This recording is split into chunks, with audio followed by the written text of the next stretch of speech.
तो आइए शुरू करते हैं सिंधु सभ्यता। देखिए सिंधु सभ्यता क्या है। सिंधु सभ्यता सबसे पहले जानकारी किसने दिया कि हाँ भाई सिंधु सभ्यता भी था। सबसे पहले जानकारी 1826 में चार्ल्स मैसेंस द्वारा मिला, जो कि ये एक बुक लिखे थे। उस बुक में इन्होंने प्रकाशित किया और उस बुक को प्रकाशित किया 1842 में, ठीक है।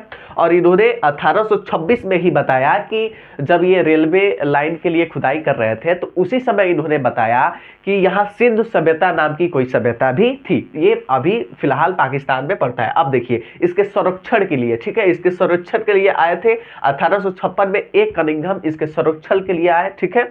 और उसके बाद से भारतीय पुरातत्व विभाग जो होता है ASI 1861 में भारतीय पुरातत्व विभाग का स्थापना किया ए कनिंघम द्वारा। देखिए 1921 में जॉन मार्शल के नेतृत्व में दयाराम साहनी ने हड़प्पा सभ्यता की खोज की और रावी नदी के किनारे हड़प्पा सभ्यता की खोज की। हड़प्पा सभ्यता की खोज किसने किया? जॉन मार्शल ने, ठीक। जॉन मार्शल के नेतृत्व में दयाराम साहनी ने हड़प्पा सभ्यता की खोज की। अब देखिए 1922 में मोहनजोदड़ो, रखालदास बनर्जी, ठीक है, रखालदास बनर्जी ने 1922 ईस्वी में मोहनजोदड़ो का खोज किया और ये नदी सिंधु नदी के किनारे स्थित है। अब देखिए हड़प्पा सभ्यता जो था वो 400 से 500 साल तक जीवित रहा। अब देखिए यहाँ की सभ्यता की नियमें क्या थी। अब देखिए जो हड़प्पा सभ्यता का केंद्र कहाँ है? पंजाब और सिंध में है। इसका विस्तार 13 लाख किलोमीटर स्क्वायर तक है। अब देखिए इसका आकार त्रिभुजाकार है।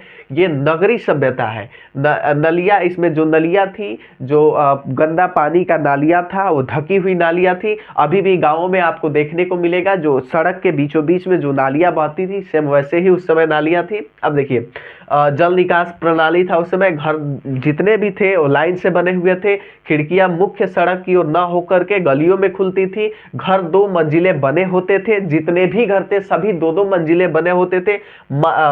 मातृसत्रात्मक सभ्यता, जो घर की मुखिया होती थी वो माता होती थी। अभी भी 80% जो घर की मुखिया होती है वो माता ही होती है, ठीक है। अब देखिए जो ये सिंधु सभ्यता, हड़प्पा सभ्यता के लोग जो पूजा करते थे और भगवान पशुपति की पूजा करते थे, इनकी लिपि क्या थी? भावनात्मक लिपि और चित्रात्मक लिपि थी। देखिए सबसे ज्यादा 64 चिन्ह मिले, ठीक है।